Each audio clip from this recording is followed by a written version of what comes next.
Hello students, ಎಲ್ಲರೂ ಹೇಗಿದ್ದೀರಾ? ಎಲ್ಲರೂ ಚೆನ್ನಾಗಿದ್ದೀರಾ? ಚೆನ್ನಾಗಿ ಓದ್ಕೊತಿದ್ದೀರಾ ಅಂತ ಹೇಳಿ ಅನ್ಕೋತೀನಿ. ನಾವು ಹಿಂದಿನ ವಿಡಿಯೋದೊಳಗ ನಮ್ಮ 10ನೇ ತರಗತಿ ಗಣಿತ ವಿಷಯದ ಮೇಲ್ಮೈ ವಿಸ್ತರಣೆಗಳು ಮತ್ತು ಘನಫಲಗಳು ಪಾಠದ ಮೇಲಿನ ಪೀಠಿಕೆಯನ್ನ ನೋಡಿದ್ವಿ.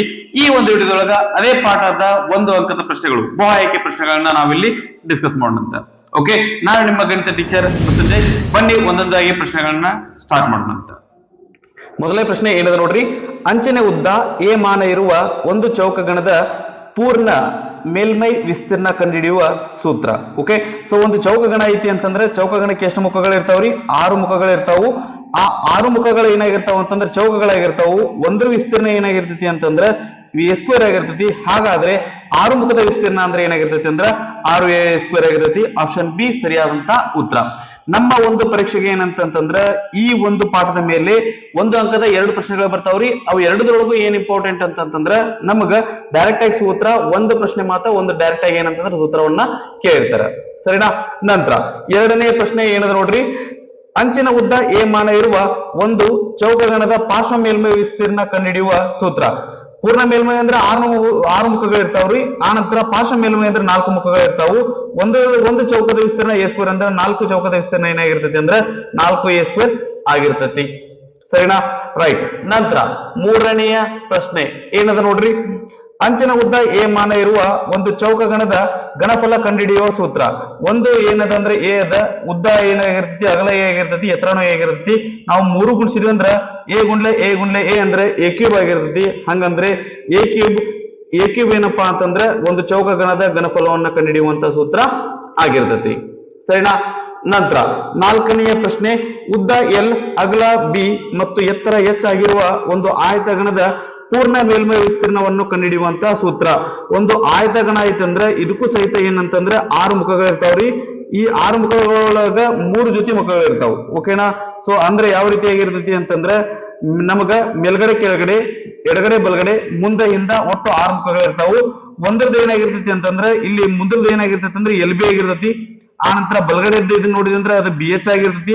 ಆ ನಂತರ ಏನಂತಂದ್ರೆ ದಟ್ ಈಗ ನಾವು ಈ ಒಂದು ಭಾಗವನ್ನ ಮುಂದಲದ ಮತ್ತೆ ಹಿಂದಲ ಭಾಗ ತಗೊಂಡ್ವಿ ಅಂದ್ರೆ ಅದೇನಾಗಿರ್ತೈತಿ ಅಂತಂದ್ರೆ ಎಚ್ ಎಲ್ ಆಗಿರ್ತೈತಿ. ಓಕೆ, ಸೊ ಇವು ಎರಡೇ ಇರೋದಕ್ಕೆ ಏನಪ್ಪಾ ಅಂದ್ರೆ ಇವಿಷ್ಟಕ್ಕೂ ನಾವು ಎರಡರಿಂದ ಗುಣಿಸ್ತೇವೆ. ಸೊ ಇಲ್ಲಿ ಉತ್ತರಗಳನ್ನ ನೋಡಿದ್ವಿ ಅಂತಂದ್ರೆ ಯಾವುದೋ ಉತ್ತರ ಸರಿ ಇಲ್ಲ.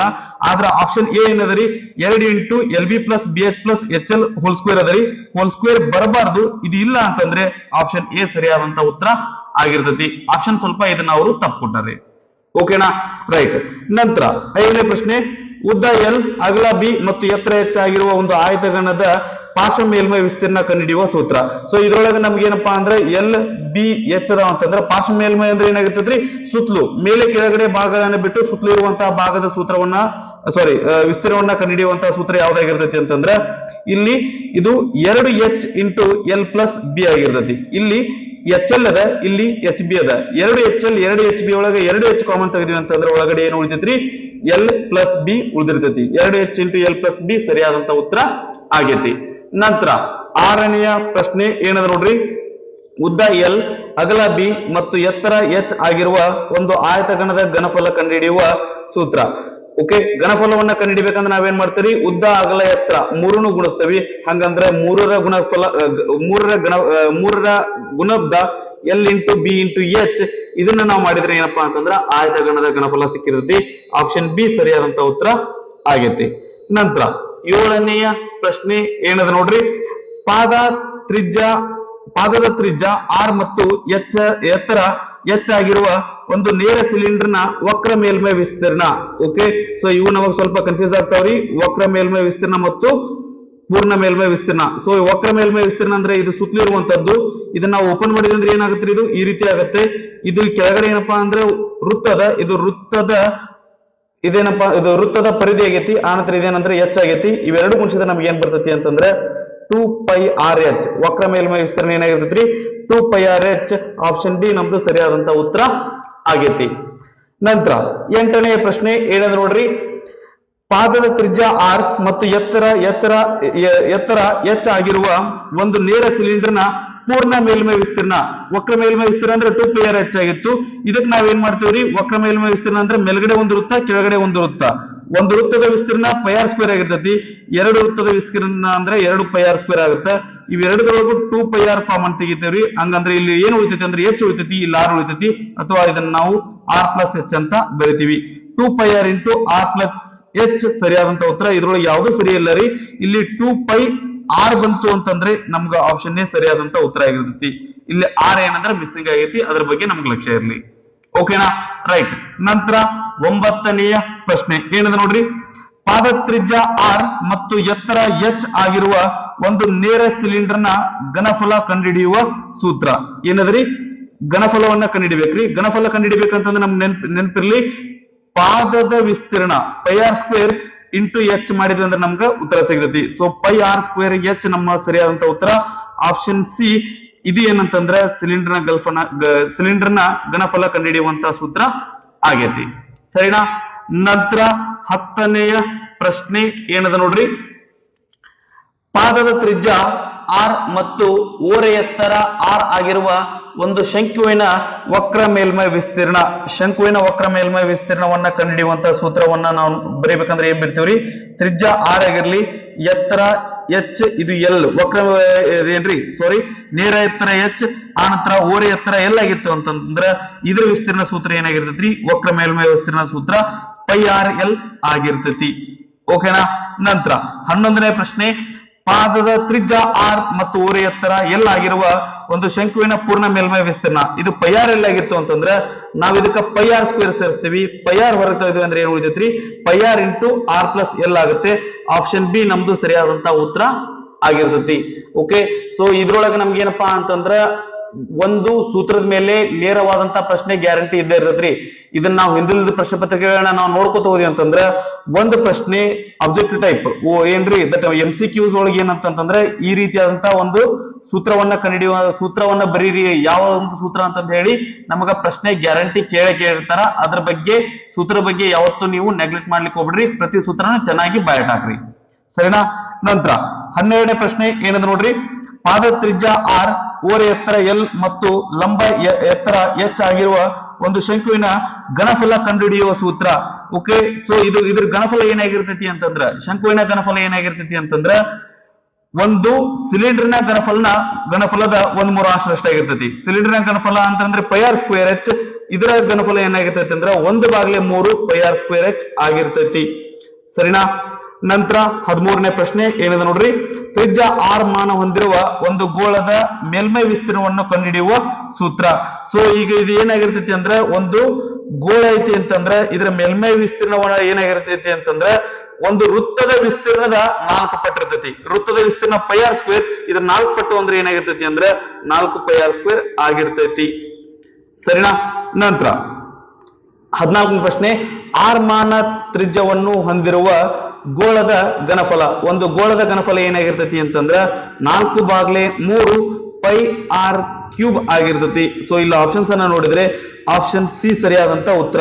ಡಿ ಒಳಗ r² ಕೊಟ್ಟಾರ್ರಿ, ಇಲ್ಲಿ r³ ಐತಿ. ಸ್ವಲ್ಪ ಸಮಾಧಾನದಿಂದ ಲಕ್ಷ್ಯ ಕೊಟ್ಟು ನೋಡ್ರಿ. ಸ್ವಲ್ಪ ಹೆಚ್ಚು ಕಮ್ಮಿ ಆದ್ರೂ ಸಹಿತ ನಮ್ಮ ಉತ್ತರ ತಪ್ಪಾಗುವಂತ ಸಾಧ್ಯತೆ ಇರ್ತೈತಿ. ಸ್ವಲ್ಪ ಹುಷಾರಾಗಿರ್ರಿ. ಸರಿನಾ? ನಂತರ ಇಲ್ಲಿ ತನಕ ನಮ್ಗೆ ಏನಪ್ಪಾ ಅಂದ್ರೆ ಸೂತ್ರದ ಮೇಲೆ ಪ್ರಶ್ನೆಗಳಿದ್ದು, ಇನ್ ಮೇಲೆ ಏನಪ್ಪಾ ಅಂತಂದ್ರ ನಮಗ ಲೆಕ್ಕ ಬಿಡಿಸುವಂತಹ ಒಂದು ಪ್ರಶ್ನೆಗಳು ಅದಾವ್ರಿ. 15ನೇ ಪ್ರಶ್ನೆ ಏನು ನೋಡ್ರಿ. ಪಾದ ತ್ರಿಜ್ಯ ಮತ್ತು ಲಂಬ ಎತ್ತರಗಳು ಸಮವಾಗಿರುವ ಸಿಲಿಂಡರ್ ಮತ್ತು ಶಂಕು ಇವುಗಳ ಘನಫಲಗಳ ಅನುಪಾತ. ಒಂದು ಸಿಲಿಂಡರ್ ಐತಿ, ಆ ನಂತರ ಒಂದು ಶಂಕು ಐತ್ರಿ.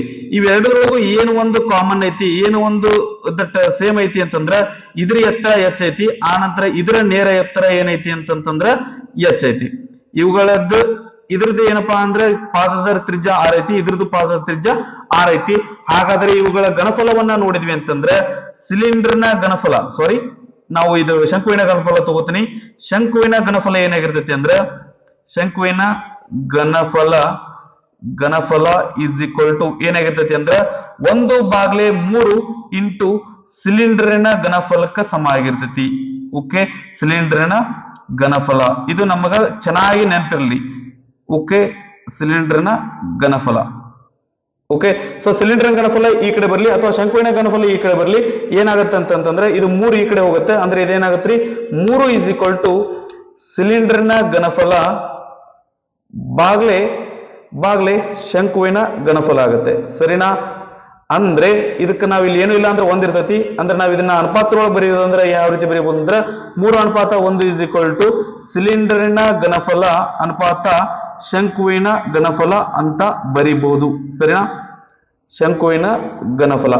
ಓಕೆ. ಅವ್ರು ಕೇಳಿರುವಂತ ಪ್ರಶ್ನೆ, ಸಿಲಿಂಡರ್ ಮತ್ತು ಶಂಕು ಇವುಗಳ ಘನಫಲಗಳ ಅನುಪಾತ, ಸಿಲಿಂಡರ್ ಘನಫಲ ಅನುಪಾತ ಶಂಕುವಿನ ಘನಫಲ ಅಂದ್ರೆ ಎಷ್ಟಾಗಿರ್ತೈತಿ ಅಂದ್ರೆ 3:1 ಆಗಿರ್ತೈತಿ. ಆಪ್ಷನ್ 3 ಸರಿಯಾದಂತ ಉತ್ತರ. ನಿಮ್ಗೆ ಇನ್ನೊಂದು ಅರ್ಥದೊಳಗೆ ಹೇಳ್ಬೇಕಾಗಿತ್ತು ಅಂತಂದ್ರೆ ಸಿಲಿಂಡರ್ನ ಘನಫಲ ಏನಾಗಿರ್ತೈತಿ ಅಂದ್ರ ಶಂಕುವಿನ ಘನಫಲದ 3ರಷ್ಟು ಇರ್ತದೆ. ಸರಿನಾ? ರೈಟ್. ನಂತರ 16ನೆಯ ಪ್ರಶ್ನೆ ಏನದ ನೋಡ್ರಿ, ಸಿಲಿಂಡರ್ ಮತ್ತು ಶಂಕುವಿನ ಪಾದದ ತ್ರಿಜ್ಯ ಮತ್ತು ಎತ್ತರಗಳು ಸಮವಾಗಿವೆ.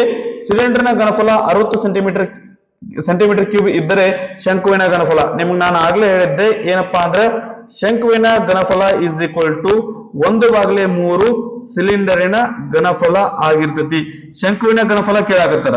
ಸರಿನಾ? ಸಿಲಿಂಡರ್ ಘನಫಲ ಎಷ್ಟೈತ್ರಿ 60 ಐತಿ. ಹಂಗಂದ್ರೆ 1/3 ಇಂಟು 60, 3 3 3 6 ಮುಂದೊಂದು 0. ಹಂಗಂದ್ರೆ ಶಂಕುವಿನ ಘನಫಲ ಎಷ್ಟಾಗಿರ್ತೈತಿ ಅಂದ್ರೆ 20 ಸೆಂಟಿಮೀಟರ್ ಕ್ಯೂಬ್ ಆಗಿರ್ತೈತಿ. ಹಾಗಾದ್ರೆ ಆಪ್ಷನ್ ಡಿ ಸರಿಯಾದಂತ ಉತ್ತರ ಆಗೈತಿ. ಸರಿನಾ? ನಂತರ 17ನೇ ಪ್ರಶ್ನೆ ಏನದ ನೋಡ್ರಿ, ಪಾದದ ತ್ರಿಜ್ಯ 8 ಸೆಂಟಿಮೀಟರ್ ಮತ್ತು ಓರೆ ಎತ್ತರ 10 ಸೆಂಟಿಮೀಟರ್ ಇರುವ ಒಂದು ಶಂಕುವಿನ ಲಂಬ ಎತ್ತರ.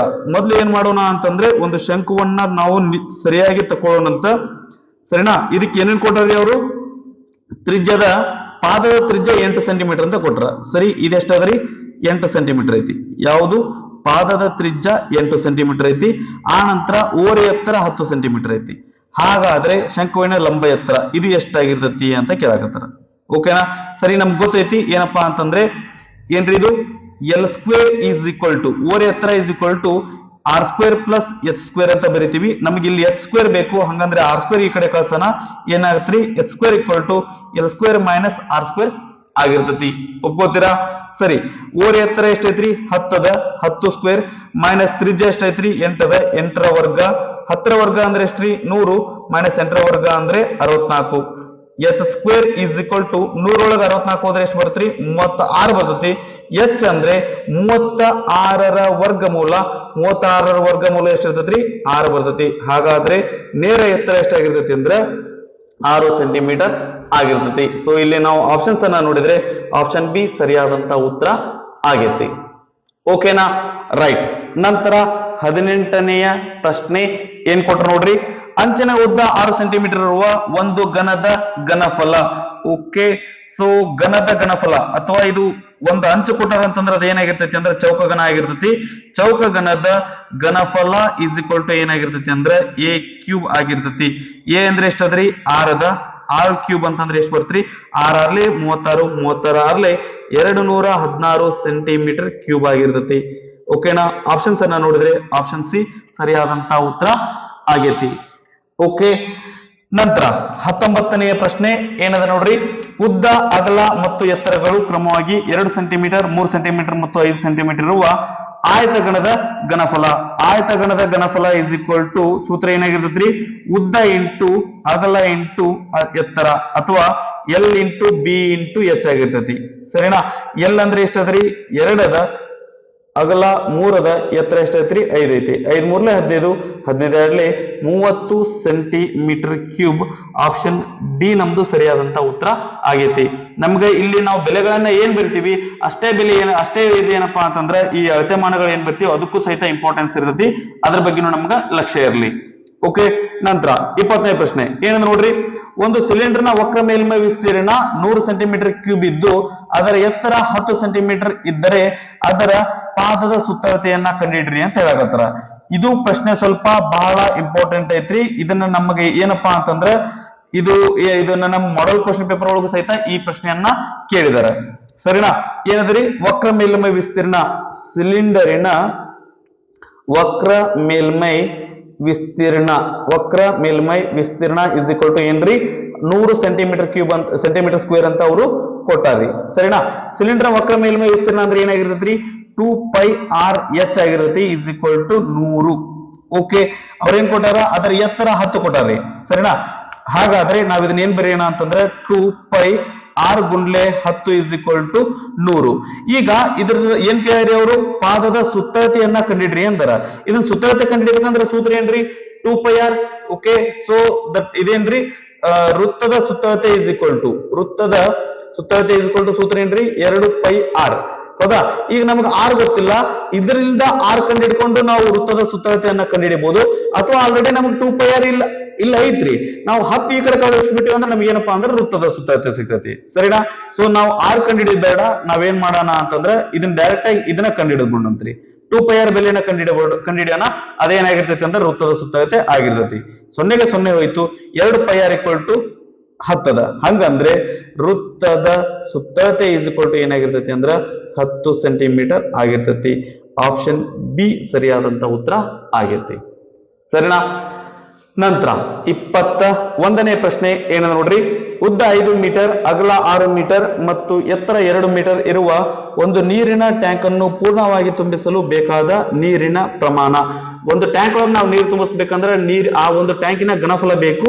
ಅದು ಯಾವ ಆಕಾರ ಐತಿ ಅಂದ್ರ ಆಯತಘನದ ಆಕಾರ ಐತಿ. ಓಕೆ, ಹಾಗಾದರೆ ಆಯತಘನದ ಘನಫಲ ಇಸ್ ಈಕ್ವಲ್ ಟು ಏನದ್ರಿ ಸೂತ್ರ, ಉದ್ದ ಇಂಟು ಅಗಲ ಇಂಟು ಎತ್ತರ, ಸರಿನಾ?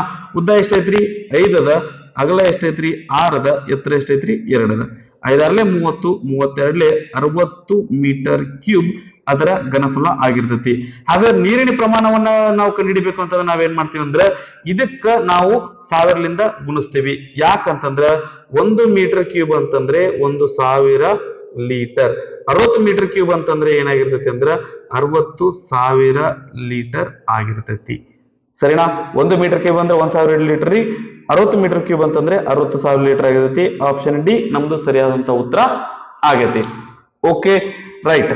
ನಂತರ 22ನೆಯ ಪ್ರಶ್ನೆ ಏನ್ ಕೊಟ್ರು ನೋಡ್ರಿ, ಒಂದು ವೃತ್ತಪಾದ ಸಿಲಿಂಡರ್ನ ವಿಸ್ತೀರ್ಣ 22 ಸೆಂಟಿಮೀಟರ್ ಸ್ಕ್ವೇರ್ ಮತ್ತು ಎತ್ತರ 10 ಸೆಂಟಿಮೀಟರ್ ಆದರೆ ಸಿಲಿಂಡರ್ನ ಘನಫಲವನ್ನ ಕಂಡಿಡ್ರಿ ಅಂತಂದ್ರಿ, ಸರಿನಾ? ಸಿಲಿಂಡರಿನ ಘನಫಲದ ಸೂತ್ರ ಏನ್ರಿ, πr²h. ಅವ್ರು ಏನೇ ಕೊಟ್ರ, ವೃತ್ತಪಾದ ಸಿಲಿಂಡರ್ನ ವಿಸ್ತೀರ್ಣ. ಓಕೆ, ವೃತ್ತಪಾದ ಸಿಲಿಂಡರ್ ಅಂತಂದ್ರೆ ಏನ್ರಿ, ಅದು ಯಾವ ಆಕಾರದೊಳಗಿರ್ತೈತಿ, ವೃತ್ತದ ಆಕಾರ ಐತಿ, ಹೌದಾ? ಹಾಗಾದ್ರೆ ವೃತ್ತದ ವಿಸ್ತೀರ್ಣ, ವೃತ್ತಪಾದದ ವಿಸ್ತೀರ್ಣ ಅಂತ ಬರಬಿಡ್ತೇನ್ರಿ. ಪಾದದ ವಿಸ್ತೀರ್ಣ ಎಷ್ಟದ್ರಿ, 22. ಇದರ ಬೆಲೆ ಏನಾಗಿರ್ತೈತ್ರಿ, ಇದ್ರ ಸೂತ್ರ ಏನಾಗಿರುತ್ತೆ ಅಂದ್ರೆ πr² = 22. ಹಾಗಾದ್ರೆ ಈ πr² ಇದ್ದಲ್ಲಿ 22 ತುಂಬಿಟ್ರೆ ನಮ್ಗೆ ಉತ್ತರ ಈಸಿಯಾಗಿ ಸಿಕ್ಬಿಡ್ತೈತಿ. 22 ಗುಂಡ್ಲೆ h ಅಂದ್ರೆ ಎಷ್ಟದ್ರಿ, 10. 22 × 10 ಅಂದ್ರೆ ಏನ್ರಿ, 220 ಸೆಂಟಿಮೀಟರ್ ಕ್ಯೂಬ್ ಆಗಿರ್ತೈತಿ. ಓಕೆ, ಇಲ್ಲಿ 220 ಸೆಂಟಿಮೀಟರ್ ಸ್ಕ್ವೇರ್ ಅದ, ಇದೆಲ್ಲ ಉತ್ತರ 220 ಸೆಂಟಿಮೀಟರ್ ಸ್ಕ್ವೇರ್ ಕ್ಯೂಬ್. ಇದು ನಮ್ದು ಸರಿಯಾದಂತ ಉತ್ತರ ಆಗೈತಿ, ಸರಿನಾ? ರೈಟ್. ಹಾಗಾದ್ರೆ ಇಲ್ಲಿ ನಾವು ನೋಡ್ದಾಯ್ತು ಅಂತಂದ್ರೆ ನಮಗ ಇಲ್ಲಿ ಏನ ಅರ್ಥ ಆಗತೈತ್ರಿ, ನಾವು πr² ಲಿಂದ r ಅನ್ನ ಕಂಡು ಹಿಡ್ಕೊಂಡು ನಾವ್ ಇದನ್ನ ಕಂಡು ಹಿಡಿಬಹುದು. ಬಟ್ ಆ ಕೆಲಸ ಮಾಡ್ಲಿಕ್ಕೆ ಹೋಗ್ಬೇಡ್ರಿ, πr² ಬೆಲೆ ಡೈರೆಕ್ಟ್ ಆಗಿ ತುಂಬಿಟ್ರಿ ಅಂದ್ರೆ ನಮಗ ಉತ್ತರ ಸಿಕ್ಕಿರ್ತೈತಿ, ಸರಿನಾ? ರೈಟ್. ನಂತರ 23ನೆಯ ಪ್ರಶ್ನೆ ಏನದ ನೋಡ್ರಿ, ಪಾದದ ತ್ರಿಜ್ಯ ಮತ್ತು ಹಾಗೂ ಎತ್ತರ ಒಂದೇ ಆಗಿರುವ ಸಿಲಿಂಡರ್ ಹಾಗೂ ಶಂಕುವಿನಲ್ಲಿ ಸಿಲಿಂಡರ್ನ ಘನಫಲ 360 ಸೆಂಟಿಮೀಟರ್ ಕ್ಯೂಬ್ ಆದ್ರೆ ಶಂಕುವಿನ ಘನಫಲ. ನಿಮ್ಗೆ ಈ ರೀತಿಯಾದಂತ ಲೆಕ್ಕ ನಾವು ಆಗ್ಲೇ ಮಾಡಿದ್ವಿ. ಏನಪ್ಪಾ ಅಂತಂದ್ರೆ ಶಂಕುವಿನ ಘನಫಲ ಇಸ್ ಈಕ್ವಲ್ ಟು 1/3 ಇಂಟು ಸಿಲಿಂಡರ್ನ ಘನಫಲ ಆಗಿರ್ತೈತಿ, ಸರಿನಾ? 1/3 ಸಿಲಿಂಡರ್ನ ಘನಫಲ ಕೊಟ್ಟಾರ ಎಷ್ಟೈತಿ ಅಂದ್ರೆ 360 ಕೊಟ್ಟಾರ. 3 1 3 3 1 3 3 2 6 ಮುಂದೊಂದು 0. ಹಂಗಂದ್ರೆ ಶಂಕುವಿನ ಘನಫಲ ಏನಾಗಿರ್ತೈತ್ರಿ, 120 ಸೆಂಟಿಮೀಟರ್ ಕ್ಯೂಬ್ ಆಗಿರ್ತೈತಿ. ಸೊ ಆಪ್ಷನ್ ಎ ಸರಿಯಾದಂತ ಉತ್ತರ ಆಗೈತಿ. ಈಗ ನಮಗ ಸಿಲಿಂಡರ್ ಘನಫಲ ಕೊಟ್ಟು ಶಂಕುವಿನ ಘನಫಲ ಕಂಡಿಡಿ ಅಂದ್ರಿ, ಒಂದಿಷ್ಟು ಲೆಕ್ಕದೊಳಗೆ ನಮ್ಗೆ ಏನ್ ಮಾಡ್ಬೋದು ಅಂದ್ರೆ ಶಂಕುವಿನ ಘನಫಲ ಕೊಟ್ಟು ಸಿಲಿಂಡರ್ ಘನಫಲ ಕಂಡಿಡಿ ಅಂತ ಹೇಳ್ಬೋದು. ಅವಾಗ ನಾವೇನ್ ಮಾಡ್ತೀವಿ ಅಂತಂದ್ರೆ ಅವಾಗ ಸೂತ್ರ ಏನಾಗಿರ್ತೈತ್ರಿ, ಸಿಲಿಂಡರ್ನ ಘನಫಲ ಇಸ್ ಈಕ್ವಲ್ ಟು ಏನಾಗಿರ್ತೈತಿ ಅಂದ್ರೆ 3 ಇಂಟು ಶಂಕುವಿನ ಘನಫಲ ಆಗಿರ್ತೈತಿ. ನಮ್ಮ ಪರೀಕ್ಷೆಗೆ ಇದನ್ನ ಬಳಸ್ಕೊಂಡು ಲೆಕ್ಕ ಮಾಡುವಂತಹ ಲೆಕ್ಕಗಳನ್ನ ಕೇಳ್ಬೋದು, ಹುಷಾರಾಗಿರ್ರಿ. ಓಕೆ, ನಂತರ 24ನೆಯ ಪ್ರಶ್ನೆ ಏನದ ನೋಡ್ರಿ, 7 ಸೆಂಟಿಮೀಟರ್ ತ್ರಿಜ್ಯವನ್ನು ಹೊಂದಿರುವ ಗೋಳದ ಮೇಲ್ಮೈ ವಿಸ್ತೀರ್ಣ. ಇಲ್ಲಿ ಗೋಳದ ಮೇಲ್ಮೈ ವಿಸ್ತೀರ್ಣ ಅಂದ್ರೆ ಏನಾಗಿರ್ತೈತ್ರಿ, ಪೂರ್ಣ ಮೇಲ್ಮೈ ವಿಸ್ತೀರ್ಣ ಆಗಿರ್ತೈತಿ. ಓಕೆ, ಗೋಳದ ಮೇಲ್ಮೈ ವಿಸ್ತೀರ್ಣ ಇಸ್ ಈಕ್ವಲ್ ಟು ಏನಾಗಿರ್ತೈತಿ ಅಂದ್ರ, ಇದು ನಾನ್ ನಿಮ್ಗೆ ಆಗ್ಲೇ ಹೇಳಿದ್ದೆ, ಗೋಳದ ಮೇಲ್ಮೈ ವಿಸ್ತೀರ್ಣ ಅಂದ್ರೆ ಏನಾಗಿರ್ತೈತ್ರಿ, ಒಂದು ವೃತ್ತದ ವಿಸ್ತೀರ್ಣದ 4ರಷ್ಟು ಇರ್ತೈತಿ ಅಂತ ಹೇಳಿದ್ವಿ. ಸರಿನಾ? ಹಾಗಾದ್ರೆ ಇದನ್ನ ನಾವು ಮಾಡಿದ್ವಿ ಅಂದ್ರ 4 × 22/7 r² ಅಂದ್ರೆ ಏನ್ ಬರ್ತ್ರಿ, ತ್ರಿಜ್ಯ r ಕೊಟ್ಟಾರ, 7 × 7 ಆಗುತ್ತೆ, 7ಕ್ಕೆ 7 ಕ್ಯಾನ್ಸಲ್ ಮಾಡೋಣ, 22 4 88 × 7, 88ಕ್ಕೆ 7ರಿಂದ ಗುಣಿಸ್ರಿ, 7 8 56 ಕೈಲ 5, 7 8 56 + 5 ಅಂದ್ರೆ ಏನ್ರಿ, 616 ಬರ್ತೈತಿ. ಅಂದ್ರೆ 616 ಸೆಂಟಿಮೀಟರ್ ಕ್ಯೂಬ್ ಅಲ್ಲ ರೀ, ಸೆಂಟಿಮೀಟರ್ ಸ್ಕ್ವೇರ್ ಆಗ್ತೈತಿ. ಯಾಕ್ರಿ, ಯಾಕಂದ್ರೆ ವಿಸ್ತೀರ್ಣವನ್ನ ನಾವು ಚದರಮಾನಗಳಲ್ಲಿ ಹೇಳ್ತೀವಿ, ಘನಫಲವನ್ನ ಕ್ಯೂಬಿಕ್ ಏನ್ರಿ ಘನಮಾನಗಳಲ್ಲಿ ಹೇಳ್ತೀವಿ. ಸೊ ಇಲ್ಲಿ ವಿಸ್ತೀರ್ಣ ಇದಕ್ಕೆ ಏನ್ ಬರ್ತೈತಿ ಅಂದ್ರ 616 ಸೆಂಟಿಮೀಟರ್ ಸ್ಕ್ವೇರ್ ಸರಿಯಾದಂತ ಉತ್ತರ ಆಗಿರ್ತೈತಿ. ಸರಿನಾ? ನಂತರ 25ನೇ ಪ್ರಶ್ನೆ ಏನಂತ ನೋಡ್ರಿ, 5 ಸೆಂಟಿಮೀಟರ್ ಅಂಚನ್ನು ಹೊಂದಿರುವ ಚೌಕಗಣದ ಘನಫಲ. ಚೌಕಗಣದ ಘನಫಲ ಸೂತ್ರ ಏನೈತ್ರಿ, ಚೌಕಗಣದ ಘನಫಲ ಇಸ್ ಈಕ್ವಲ್ ಟು ಏನಪ್ಪಾ ಅಂದ್ರ a ಕ್ಯೂಬ್ ಅದ.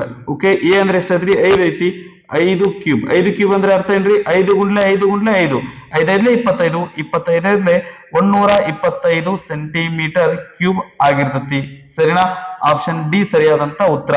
ಇದು ಘನಫಲವನ್ನ ನಾವು ಕ್ಯೂಬಿಕ್ ಮಾನಗಳಲ್ಲಿ ಹೇಳ್ತೀವಿ, ಅಂದ್ರೆ ಘನಮಾನಗಳಲ್ಲಿ ಹೇಳ್ತೀವಿ. ಸೊ ಹಿಂಗಾಗಿ ಇದು ಸೆಂಟಿಮೀಟರ್ ಸ್ಕ್ವೇರ್ ತಪ್ಪು, ಸೆಂಟಿಮೀಟರ್ ಕ್ಯೂಬ್ ಸರಿಯಾದಂತ ಉತ್ತರ ಆಗಿರ್ತತಿ.